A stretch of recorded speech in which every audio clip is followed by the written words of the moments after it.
Marie-Christine Stégal-Assouer, bonjour. Bonjour.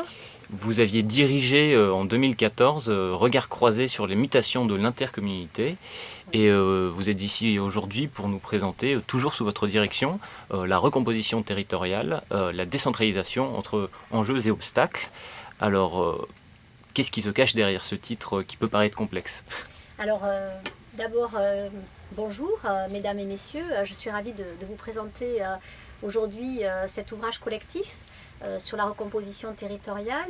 Il s'agit d'un recueil de 19 articles rédigés par des spécialistes des collectivités territoriales. Et cet ouvrage collectif concerne bien sûr les universitaires intéressés par le droit des collectivités territoriales, mais aussi les élus locaux, les agents territoriaux et tout simplement, comme vous et moi, les administrés et les contribuables locaux. C'est un ouvrage qui présente en effet un double intérêt qui est lié à la fois à son originalité et à son utilité. Alors, qu'est-ce qui se cache derrière cet ouvrage pour répondre à cette question?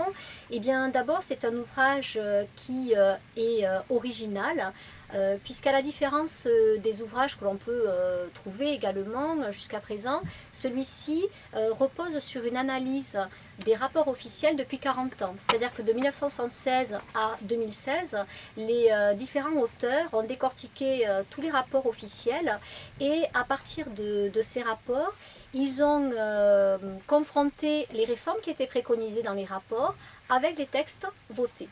Et ils ont également comparé ces propositions, ces textes votés avec la mise en œuvre réelle. Et on a pu en démontrer à la fois les enjeux, mais aussi les obstacles, qu'ils soient officiels et officieux, de la décentralisation, c'est-à-dire de l'organisation de nos collectivités territoriales. Et le deuxième intérêt de cet ouvrage, c'est son utilité. C'est un ouvrage utile parce qu'il permet de comprendre l'autorité des régions, de nos nouvelles grandes régions, mais également l'intérêt des communes nouvelles, la destinée des départements, également la question de la complexité de la nouvelle répartition des compétences, sans oublier de traiter des questions épineuses, comme la réalité de la démocratie locale, la fragilité des finances locales, également la pérennité de nos territoires ruraux.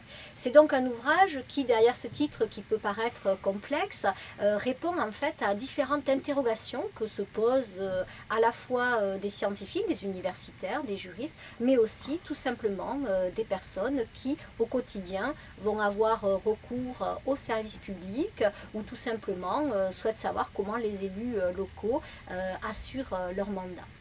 Et donc, au nom de tous les auteurs de cet ouvrage, donc au nombre de 19, je vous souhaite une bonne lecture et j'espère que cet ouvrage vous intéressera et répondra à vos interrogations.